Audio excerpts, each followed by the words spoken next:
చివరికి అఘోరి వర్షిణిని పెళ్లి చేసుకోవడంతో ఈ అఘోరి పైన విమర్శలు అయితే వెల్లువెత్తాయి. అలాగే ఈ అఘోరి పైన పోలీస్ స్టేషన్ లో కేసులు కూడా నమోదవుతున్నాయి. ఇక ఇప్పుడు ఈ తెలుగు రాష్ట్రాల్లో ఉంటే అంత మంచిది కాదని చెప్పేసి వర్షిణిని తీసుకొని అఘోరి నార్త్ ఇండియన్ అయితే వెళ్ళిపోతుంది. వీళ్ళు వెళ్ళిపోతున్న క్రమంలో వాళ్ళు చెప్పిన మాటలు ఒకసారి వినండి. Her her Mahadev. ఎంతోమంది ట్రోలింగ్ చేస్తున్నారు, ఎంతోమంది విమర్శిస్తున్నారు. వాళ్ళందరికీ ఒకటే చెప్తున్నాం, మేమైతే ఇక్కడ ఉండట్లేదు. 2 తెలుగు రాష్ట్రాలకు కూడా మేము రాము. మేము ఉత్తరాఖండ్ వెళ్ళిపోతున్నాం, కేదార్నాథ్. జీవితాంతం అటే ఉంటాం. కేదార్నాథ్కి వెళ్ళి కేదార్నాథ్ నుండి ఇంకా పైకి వెళ్ళిపోయి అక్కడనే ఉండిపోతాం. మా ఇద్దరి జీవితాలు మేము గడుపుతున్నాం. ఇప్పుడు మన తెలుగు రాష్ట్రాల్లో బాగా వినిపిస్తున్న పేరు అఘోరి అలియాస్ శ్రీనివాస్. అయితే ఇప్పుడు ఈ అఘోరి శ్రీనివాస్ అనే వ్యక్తి వర్షిణి అనే ఒక అమ్మాయిని పెళ్లి చేసుకోవడం జరిగింది. అయితే ఇప్పటికే రాధిక అనే ఒక అమ్మాయి తనను శారీరకంగా వాడుకొని వదిలేశాడని ఆమె అయితే మీడియా ముందుకు వచ్చి అయితే చెప్పింది. అంతేకాకుండా ఒకవేళ తన గురించి బయటకు చెప్పినట్లయితే తనను చంపేస్తానని ఈ అఘోరి శ్రీనివాస్ అనే వ్యక్తి బెదిరించాడని కూడా ఆమె అయితే చెప్తుంది.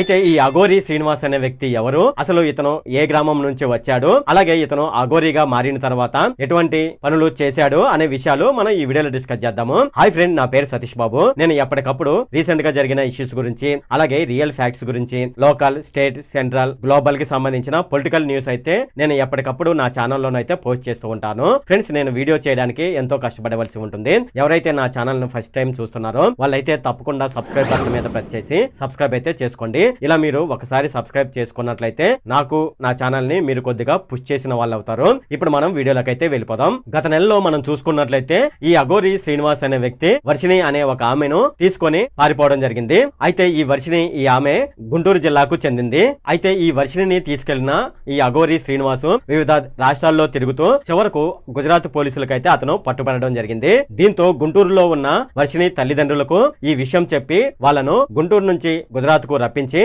ఆ యువతని ఆ తల్లిదండ్రులకైతే అప్పగించారు గుజరాత్ పోలీసులు. అయితే గుంటూరుకు వచ్చిన వర్షిణి తనకు అలాగే అఘోరి శ్రీనివాస్ కు ఎప్పుడో పెళ్లైపోయిందని ఈ వర్షిణి అనే ఆమె మీడియా ముందుకు వచ్చి చావు కబురు చల్లగా చెప్పింది.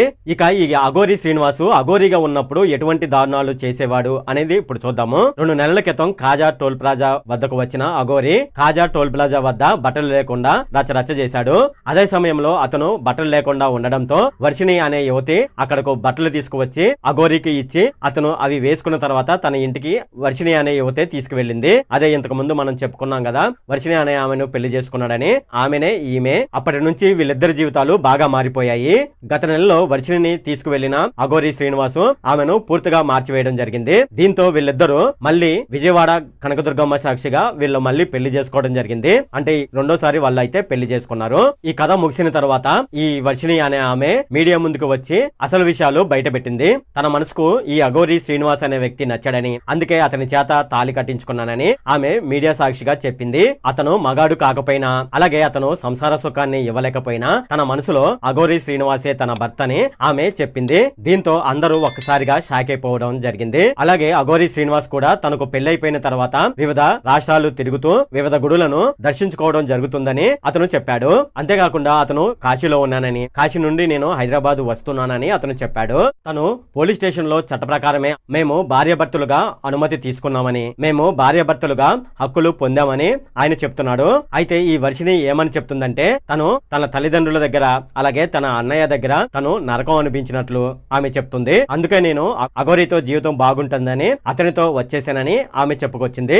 నేను నా ఎంతటికు నేనే మనసు మార్చుకొని అఘోరితో పెళ్లి చేసుకోవడానికి ఇష్టపడ్డానని, ఎవరి ప్రమేయం లేదని ఆమె చెప్పుకొచ్చింది. అయితే మేము ముందే పెళ్లి చేసుకున్నామని, కావాలని చెప్పే మా పెళ్లిని మేము రహస్యంగా దాచామని ఆమె చెప్తుంది. సమాజం కోసమే మేము తల్లి బిడ్డ అన్నట్లుగా మేము చెప్పుకున్నామని ఆమె చెప్పింది. అంతేకాకుండా నాకు సుఖం అనేది అవసరం లేదు, మేమిద్దరం ఆధ్యాత్మిక జీవితాన్ని గడుపుతున్నామని ఆమె చెప్పింది. మేము మాకు పిల్లలకి కావాలని మాకు అనిపించినప్పుడు మేము ఏదైనా అనాథాశ్రమం నుండి ఒక అనాథ బిడ్డను మేము తీసుకొని అతనిని పెంచుకుంటామని కూడా వర్షిణి చెప్పింది. వీరి వ్యవహారంలో చూసుకుంటే తర్వాత ఏం జరగబోతుందోనని తెలుగు రాష్ట్రాల్లో ఇప్పుడు అది చర్చనీయాంశంగా మారింది. అసలు ఈ అఘోరి శ్రీనివాస్ అనే వ్యక్తి ఎక్కడి వాడు, అలాగే అతను ఏ గ్రామానికి చెందినవాడు అనేది ఇప్పుడు మనం చూద్దాము. నిజానికి ఈ శ్రీనివాస్ అనే వ్యక్తి మంచిర్యాల జిల్లాలోని నిన్నెల అనే గ్రామంలో ఇతను అక్కడే పుట్టి అక్కడే పెరిగాడు. అయితే శ్రీనివాస్ తను చిన్నప్పుడే హిమాలయాలకు వెళ్లి తను అఘోరిగా మారానని తనకు తానే చెప్పుకుంటున్నాడు. కానీ శ్రీనివాస్ యవనంగా ఉన్న సమయంలో స్టైలిష్ హెయిర్ స్టైల్ తో ఒక ఫోటోను అయితే దిగడం జరిగింది. అయితే ఇప్పుడు ఆ ఫోటో సోషల్ మీడియాలో బాగా వైరల్ అవుతుంది. మరోవైపు మనం చూసుకున్నట్లయితే ఈ శ్రీనివాసు ట్రాన్స్జెండర్ అంట. అయితే శ్రీనివాసు తను చిన్నప్పుడే హిమాలయాలకు వెళ్ళాడని చెప్తున్నాడు కదా. అయితే అతను హిమాలయాలకు వెళ్ళినప్పుడు అక్కడ ట్రాన్స్జెండర్ గా ఎక్కడ మారాడు అనే విషయం చాలా మందిలోనైతే అనుమానాలు అయితే ఉన్నాయి. అయితే ఈ అఘోరి మనకు కుంభమేళా జరిగింది కదా, ఈ కుంభమేళా సమయంలో ఇతను సోషల్ మీడియాలో బాగా వైరల్ అవడం జరిగింది. అయితే శ్రీనివాస్ ఏం చెప్తున్నాడంటే తను సనాతన ధర్మాన్ని కాపాడడానికే ఈ లోకానికి వచ్చానని అతను చెప్తున్నాడు. ఖరీదైన ఫోన్లతో అలాగే కార్లలో తిరుగుతూ అతను తెలుగు రాష్ట్రాల్లో బాగా హల్చల్ చేశాడు. అలాగే మత విద్వేషాలు రెచ్చగొడుతూ పోలీసులను తన ఇష్టానుసారంగా అతను తిట్టేవాడు.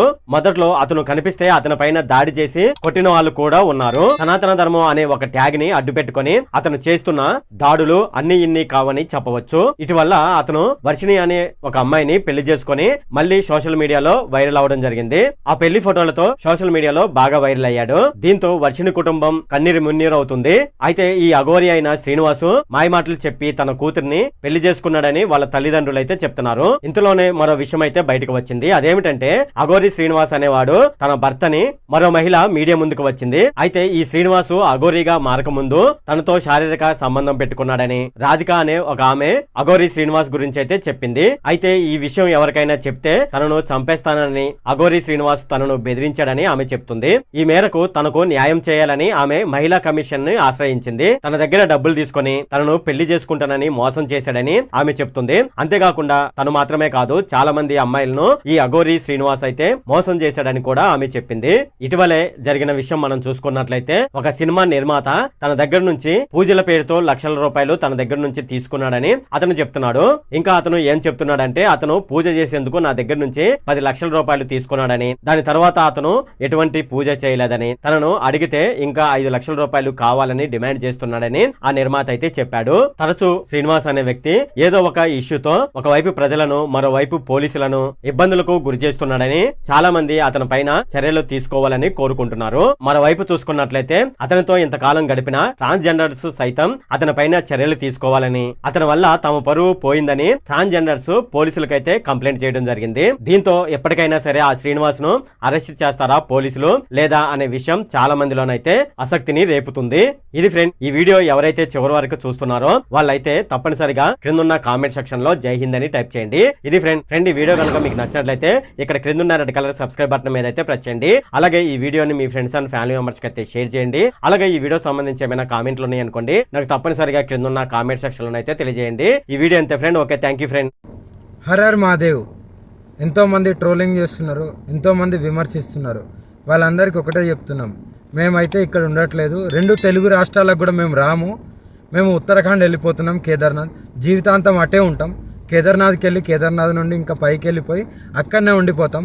మా ఇద్దరి జీవితాలు మేము గడుపుతున్నాం.